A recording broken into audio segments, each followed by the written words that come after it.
झारखंड के पलामू से चलकर मैं पटना आया हूँ। सबसे पहले पटना वासियों को प्रणाम करता हूँ कि प्रणाम पटना। आज पटना में आयोजित कार्यक्रम में मुझे बुलाया गया है और जो यहाँ पर उपस्थित हुए हैं देश के कोने कोने से अपने अपने क्षेत्र में एक से एक योद्धाओं ने अपने अपने कार्य जो किए हैं इस संस्था के माध्यम से चयनित किए गए हैं और उन्हें सम्मानित करने के लिए बुलाए गए हैं। इस आयोजनकर्ता श्रीकांत जी को, उनके साथियों को मैं हार्दिक शुभकामनाएं बधाई देते हुए मैं बताना चाहता हूं कि हमने जब 1966 में महाअकाल पड़ा, खाने को अन्न नहीं, पीने को पानी नहीं, जल संकट, अन्न संकट उत्पन्न हुआ और कई दिन मैंने भूखा सोया। हमारे गांव में भी सूखा, पूरे देश में अकाल पड़ा था, महाअकाल जिसको कहते हैं। हमारे माता पिताजी बात कर रहे थे ग्रामीणों से कि लगता है कि जंगल कटने से यह अकाल पड़ा है। हमने उस समय 13 साल के थे और हमने सोचा कि कई दिन जो भूखा हमको सोना पड़ा, भविष्य में कभी अन्न संकट और जल संकट पैदा न हो, उसके के लिए हमने जंगल लगाओ जंगल बचाओ अभियान का शुरुआत किया अपने रैती भूमि 8.25 एकड़ से 1967 में। और इस अभियान को हमने लेकर के झारखंड के पलामू जिले के छतरपुर अनुमंडल के ग्राम पंचायत डाली बाजार से शुरुआत किया। आवाज 58 साल बीत गए।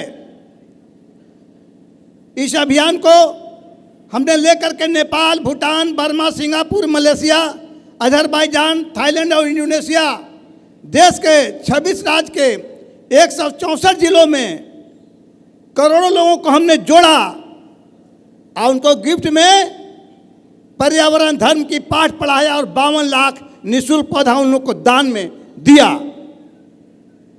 मैं पीछे आना चाहता हूं कि जब 1967 में प्लांटेशन लगाया, 10 साल के बाद माफियाओं द्वारा जब कटने लगा तो हमने 1977 में पर्यावरण धर्म को अपनाया और उसमें वन राखी मूवमेंट चलाया। यह वन राखी मूवमेंट कौन बनेगा करोड़पति या यूपीएससी के परीक्षा में पूछे जाते हैं। मेरे जीवनी से पूछे हुए जुड़े हुए प्रश्न कि वन राखी मूवमेंट किसने चलाया? सुंदरलाल बहुगुणा या कौशल किशोर जायसवाल। मैं आपको बताना चाहता हूं कि आज जो परिस्थिति आया, जो समय आया है, बढ़ती प्रदूषण, भीषण गर्मी, जल संकट और जलवायु परिवर्तन, यह जलवायु परिवर्तन का देन है कि हम लोग फर्स्ट जून से धुआंधार बारिश हो रहा है। पता नहीं धान रोपने के समय में आसमान के तारे दिखेंगे कि बारिश होंगे। इस अभियान को हमने लेकर के चलते चलते आज यही कारण है कि मेरे जीवनी के बारे में सीबीएसई बोर्ड के 8वां क्लास में, आईसीएसई बोर्ड के 6ठा क्लास में Jharkhand man on mission, writer है अमेरिका के नीलो बेन, बेलियो बेन, इंडिया के अंजना साहू और मिलर है।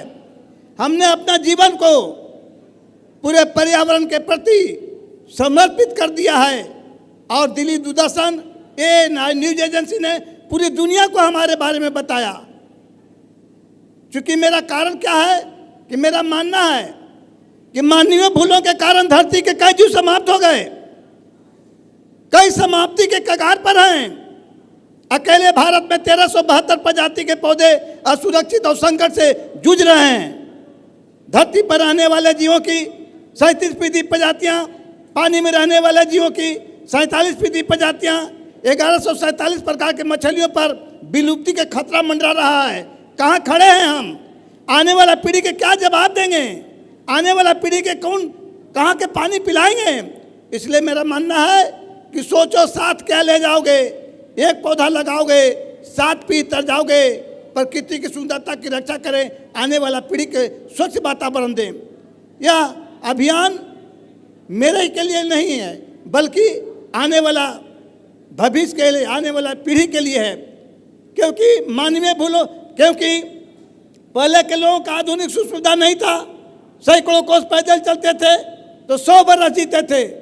आज आधुनिक सुख सुविधा बढ़ा है, लेकिन प्रत्येक व्यक्ति को उम्र घट रहे हैं, कारण कि हमने आधुनिक सुख सुविधा का अधिक से अधिक इस्तेमाल कर रहे हैं। तो मेरा मानना है कि हर एक व्यक्ति अपना धर्म के साथ साथ पर्यावरण धर्म के 8 मूल ज्ञान मंत्र को अपने जीवन में उतारें, तभी हम एक आज़ादी जीता है अंग्रेज जैसे शत्रु से, दूसरी आज़ादी प्रदूषण नामक शत्रु से जीतने की बाकी है। उस आज़ादी को जीतने के लिए प्रत्येक व्यक्ति को, दुनिया के प्रत्येक बूढ़े से लेकर बच्चे तक लोगों को अपना धर्म के साथ साथ पर्यावरण धर्म के 8 मूल ज्ञान मंत्र को अपनाना होगा। तभी हम आने वाला पीढ़ी को भीषण गर्मी, बढ़ती प्रदूषण, जल संकट और जलवायु परिवर्तन से मैं रोक सकता हूँ।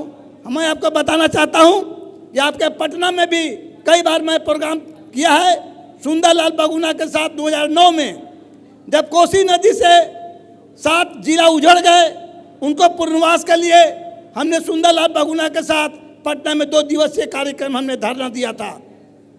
उतना ही नहीं, हमारे यहाँ पर पूर्व मुख्यमंत्री लालू जी के गौशाला में भी हमने प्लांटेशन लगाया, जो आज बड़े बड़े वृक्ष के रूप में हो गए हैं। तो जो पौधा लगाते हैं, जो लगाता है वही खाता नहीं है। हमने तो देश दुनिया को जगाया और देश दुनिया को पौधा दिया। आज भी हम आपके सामने कपूर का पौधा लाया हूँ, थाईलैंड प्रजाति के पौधा लाया हूँ। क्यों? कि जो हमारे गेस्ट जो आएंगे उनको हम पौधा से सम्मान करेंगे। मेरा मानना है कि आप अपने पर्यावरण धर्म का उद्देश्य क्या है, पहला मूल मंत्र में क्या है, प्रत्येक व्यक्ति अपने जन्मदिन पर, कथा पूजा श्राद्ध पर, कोई भी शुभ कार्य पर, शादी विवाह पर एक पौधा ला के बच्चे की तरह देने का विधान है। दूसरा, कोई लाचार बीमार व्यक्ति अगर दुर्घटना एक्सीडेंट हो गया है तो उसको जान बचाने का काम करना है। तीसरा, जमीन रासायनिक खाद फर्टिलाइजर का उपयोग करके धरती माँ को शराबी नहीं बनाना है। जिस तरीका से हमारे आपके बिहार के मुख्यमंत्री जी शराबबंदी कर दी हैं, शराबबंदी बंद हो गया, अच्छा बात है। उसी प्रकार से चौथा में क्या है कि जंगल को बचाना है। जंगल वनों से सांसों का रिश्ता है, जो देता है वही देवता होता है। तो वनों को हम भाई मानकर उस पर रक्षा बंधन करें। और छठा मूल मंत्र में है, जानवरों को मारकर भोजन करने का विधान नहीं है, बल्कि जानवरों को भोजन देने का विधान है। 7वां, पशु पक्षी भी पर्यावरण के अंग है। हम अगर खाली नारियल और ताड़ लगाएंगे तो पशु पक्षी के भोजन नहीं मिलने पाएगा। तो हम पक्षी के भोजन करने के लिए बर पीपल को पौधा लगाना होगा। अब 8वां, प्रकृति के सभी सजीव जीव को हम उसको सुरक्षा करने के काम करेंगे। यही कामना के साथ प्रणाम पटना। जय हिंद, जय भारत।